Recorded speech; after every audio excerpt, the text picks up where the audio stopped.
So Barbara, what year did you come to Harlow and why did you come to Harlow? 1954. My father worked for Standard Telephones and Cables at Boreham Wood, and their premises weren't large enough, so they had a factory built in Harlow.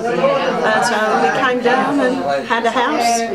I went to school for a while in Harlow, Markham, for a while, and then I went to work in SDC in the drawing office.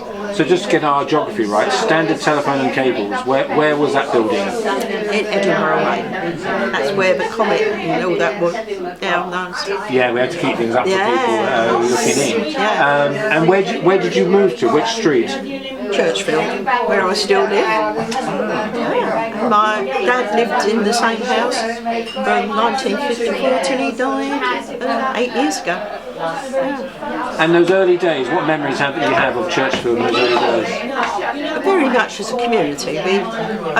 Some of the neighbours, there are a couple in the road that are still alive, but no, we were all very close, and luckily now I've still got very nice neighbours. So those early days, and you were working, did you say? I did go to work when I was 15 to Standard Telephones. Yeah, so I came to Harlow when I was 14. So after work when you were 15? That's early. Well, that's the way it was. A lot of years ago. Yeah, a lot of years ago. So that's when I went to work in the drawing office for Gordon Marriott. Now the name Gordon Marriott is significant in Harlow history. Why is that? He was a councillor and then became chairman of the council. As I say, and it was his year of being the chairman that unfortunately he was killed on his exchange visit, as we were twinned with Stavanger, weren't we? Yeah. So that was part of his duty to go there and... That was a tragic accident, wasn't it? What happened? Well, actually, my son was born in March '62. And I went down to work and took the baby to show them, and that was the last time I saw Gordon. And about 2 or 3 weeks later, they were killed on their way to Stavanger. I think the weather was very bad, and I think they were hit from behind. So Gordon and his wife sitting at the back took the full impact. I think they were both killed instantly. Yeah, it's quite an impact. And tragically, the newspaper editor of the Harlow Citizen. He wasn't. No, he didn't die. Right. No, he was badly injured, and I think also in the car was like Miss Harlow, Beauty Queen. And I think she sustained some injuries, but no, it was Gordon and his wife that really took the impact of all that. But it was so tragic that I'd seen him just a few weeks before, but he had seen my baby. And so you've stayed in Harlow. You must enjoy. Have you enjoyed living here? Are you enjoying living here? Yes. Oh, we have. I mean, we were able to buy our house. We had a flat before we got married. She went on an engagement list. When you were engaged, you put your names on a list, and we were allocated a flat in Orchard Croft, and that's where we stayed for a few years, and then we had a house in Churchfield near my mum and dad, and eventually we bought that, and we're still there. Now you got involved. You're here today, as a member of Harlow Youth 3A, but you've always been involved in the community. Would that be accurate to say? To say, yes. We started running the football team in about early 70s when it started off the league in Harlow.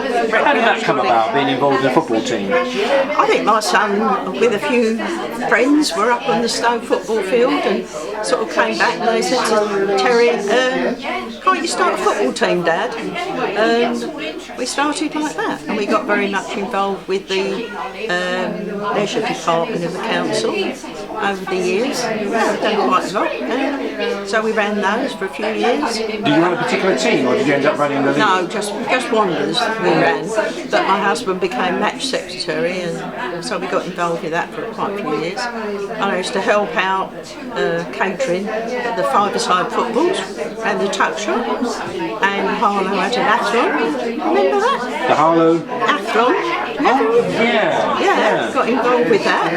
Where they used to go and camp for the weekend. Yeah. And then they had to do orienteering and bit canoeing and swimming. And we used to do the catering, my friend and I, for that. And the recreational league was very, very successful. Oh yeah, it was recognised in Europe really as the best, yeah. And you could say you could stand anywhere on a Sunday morning and you'd just hear shouting, wouldn't they? Or, you know, easy ball or... Sometimes you would have an early start, 10 o'clock, or then sometimes the next one be 12:30, because so many teams had to have two games or 3 games during that Sunday, because there wasn't enough pitches around the town. It all being used, wasn't they?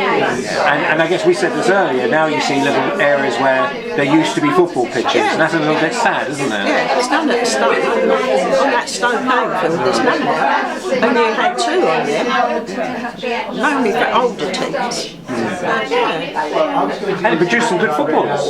Yeah, definitely. There was always. And we entered in sort of London years, because we did go to sort of Newham and played some of the teams there when they was like cup games for their age groups. In general, both of us have helped out football and every half different things. And you've enjoyed living in Harlow, you continue to. Oh yeah. And your children, was it a good place to bring children up? Yes, oh yes, they say son had his football, they enjoyed that. The daughter had things that she did, trampolining at the sports centre. Yeah, they've always been involved in things like that. And again, that's a significant sport, isn't it? They had some very successful trampolines. Oh yes, yeah. That, they don't live in the town now, they've all moved away, but for us, Harlow's been great, and we so enjoy all the things that we used to go to. Jazz and U3A and husband does indoor short bat bowls. So we're still involved in things. And do you think that other people I've spoken to in this session today, if there's a continuing theme, is almost if you want to get involved, you can get involved, and almost get busy living, isn't it? It is. It's out there if you want to go and do it. You can't say there's nothing there is. You can join anything. Yeah. I mean, one of the chaps that used to run the football, we see him occasionally, he's well in his 80s and he's still running a team. Well, that's a tribute to the town and to him as well. It is. And we know a lot of people around the town through our activities, past and present. So, yeah, it's great for us. I think old age is not daunting.